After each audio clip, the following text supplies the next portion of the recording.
Good morning friend, good morning leader. जितने भी दोस्त मेरे वीडियो देख रहे हैं आप लोग, सभी को विजय की तरफ से नमस्कार एंड गुड मॉर्निंग, सभी वादन। और आज आप लोगों के बीच कुछ ऐसे चीज़ मैंने शेयर करने जा रहा हूँ। बहुत इंटरेस्टिंग कहानी है और कहानी से पहला जो आप लोगों के बीच परिचय भी हो जाओ। मेरा नाम विजय कुमार मंडल, मैं नेपाल से बिलोंग करता हूँ।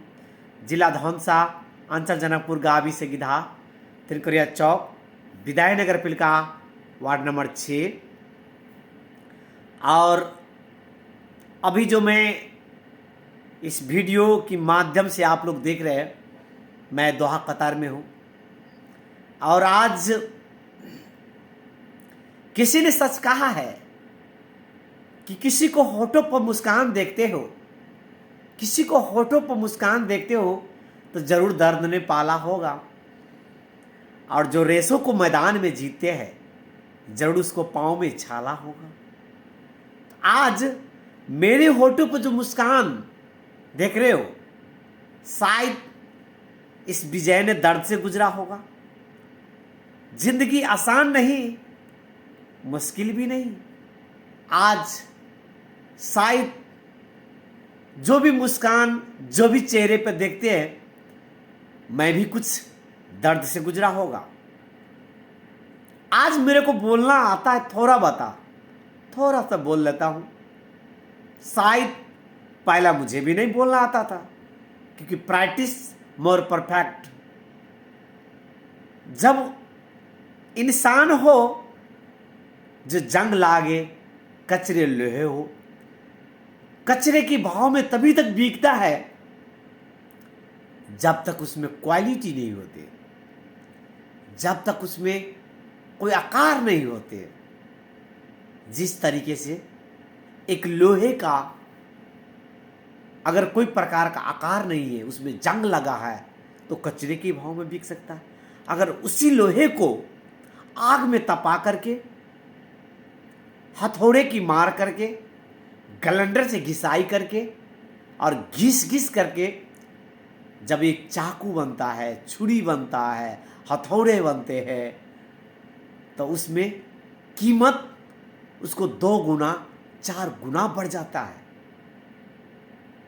अर्थात मेरे कहने के मतलब क्या हुआ, इंसान का वैल्यू तभी तक नहीं है जब तक वह इंसान जब अपनी उसमें हुनर, उसमें क्वालिटी जब तक नहीं आता, तब तक उसमें बन नहीं सकता।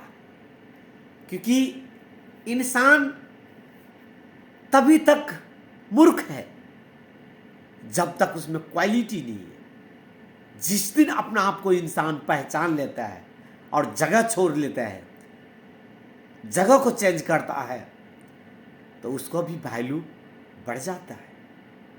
जिस तरीके से इस वैल्यू बढ़ाने के लिए क्या आसान है? क्या आसान नहीं है, मगर करने वाले के लिए मुश्किल भी नहीं है।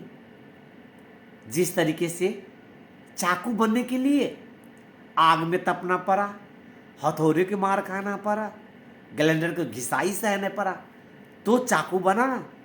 अगर आप भी तेज मोटिवेशनल स्पीकर, अच्छे बोलने वाले व्यक्ति बनना चाहते हो, क्या आसान है? क्या डेली प्रैक्टिस मोर परफेक्ट, क्योंकि प्रैक्टिस ही इंसान का सबसे बड़ा महत्वपूर्ण चीज है। तो हम लाइन आप लोगों को कहना चाहूं, क्योंकि एक लाइन तो आपने बहुत बड़ा सुना होगा, जो ग्रुप में बार बार शायरी सुना होगा, तो उसमें शायरी के ऊपर एक कहानी डिटेल में कहना चाहता हूं।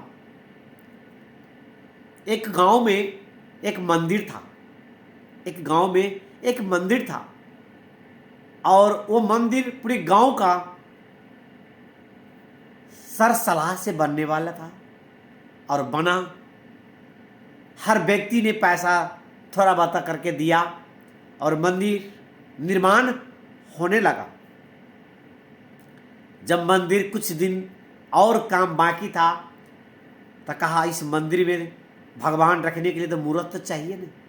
तो एक गांव में बहुत अच्छा कलाकार शिल्पकार था और शिल्पकार ने कहा मैं इस मंदिर के लिए बहुत सा खूबसूरत मैं अपने हाथों से बना करके मूर्त लेकर आऊँगा।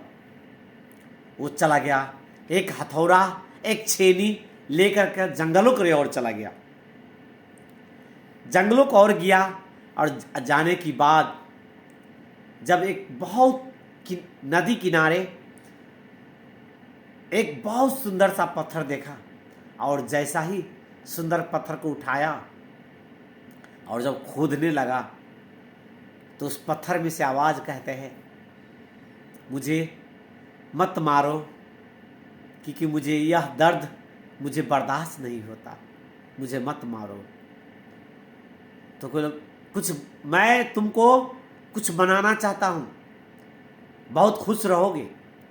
बोला नहीं, मुझे नहीं बनना है कुछ, मुझे आपका छेनी हथौड़ी का जितने भी बार आप छेने और हथौड़ी से मुझे मारता हो तो मुझे बर्दाश्त नहीं होता, मत मारो मुझे। वही हुआ। उसने क्या किया, उस पत्थर को साइड रख करके फिर से उसी बगल में एक और पत्थर था, उस पत्थर को लाया और जैसा ही चोट मारा तो बोला पत्थर से तुमको दर्द हो रहा है क्या? पत्थर को पूछा तो बोला नहीं, दर्द नहीं हो रहा है, मैं तुमको कुछ बनाना चाहता हूँ। अगर दर्द सह लोगे तो जीवन में आपका बहुत सारा चीज़ आपको देखने को मिलेगा, सलाम करेगा आपका। तो पत्थर ने कहा मुझे दर्द नहीं होता है, आप जितना भी मुझे चोट मारो मुझे दर्द नहीं हुआ। बस पत्थर पर गोदते रहा, खोदते रहा, एक खूबसूरत मूर्त बन गया। पत्थर जितने कचरा हो था निकाल कर फेंक दिया छेनी हथौड़ी को मार से। जैसा ही खूबसूरत मूर्त बन गया तब उसने शिल्पकार ने गांव वाले को कहा कि मैं मूर्त बना चुका हूँ, आप इस मूर्ति को लेकर जाओ। गांव की से 4-5 आदमी गया मूर्ति लाने के लिए। जो नदी किनारे के था वो गोद रहा था। गया, जाने के बाद मूर्ति को उठाते वक्त एक ये आदमी ने कहा ये भी पत्थर ले लो। तो शिल्पकार ने कहा ले लो, ये पत्थर कोई काम का नहीं है, ले लो। तो मूर्त भी लेकर आया और पत्थर भी लेकर आया। मूर्त को मंदिर में रखा और पत्थर को घर जो मंदिर का आगे रखा। जब पूजा प्रतिष्ठा होने लगा, मंदिर को उद्घाटन हुआ तो भगवान का ऊपर जल फूल माला दूध मक्खन मिश्री ऐसा ही सारा कुछ चढ़ने लगा। और जितने भी व्यक्ति मंदिर में से आते थे बाहर वाले पत्थर पर नारियल फोड़ता था। जब रात हुआ तो अब ये पॉइंट बहुत आप लोगों को काम का चीज़ है, याद रखिएगा। जब रात हुआ, रात की बात, तब ने बाहर की पत्थर का भीतर का पत्थर का आवाज देता है मूर्त का, बोला मैं भी पत्थर तू भी पत्थर, ऐसा क्यों? तुम्हें जल फूल दूध मक्खन मिश्री मलाई मुझे पीटा क्यों जाता है, नारियल क्यों सर पर फोड़ा जाता है? तो वह खूबसूरत की आवाज़ से कहा, भीतर का पत्थर कहा, भगवान ने कहा सचमुच तू भी पत्थर मैं भी पत्थर, फर्क रहा इतना ही कि मैंने छेनी हथौड़े को मार सहा, तूने नहीं बर्दाश्त किया। शायद तेरे जगह मेरे जगह आप होते और आपकी जगह मैं होता, बस फर्क इतना ही है। अगर शायद उस छेनी हथौड़ी को मार सह लेते तो आज तू भी मूर्त होते। डियर माय लीडर, मेरे कहने की मतलब यही है, अगर आज जो बंदा दर्द सहता है, दर्द सह लेगा, तो आने वाला समय में, आने वाला वक्त में डायमंड आप होंगे, डायमंड आप होंगे। बस इस दर्द को सहिए, इस कष्ट को सहिए।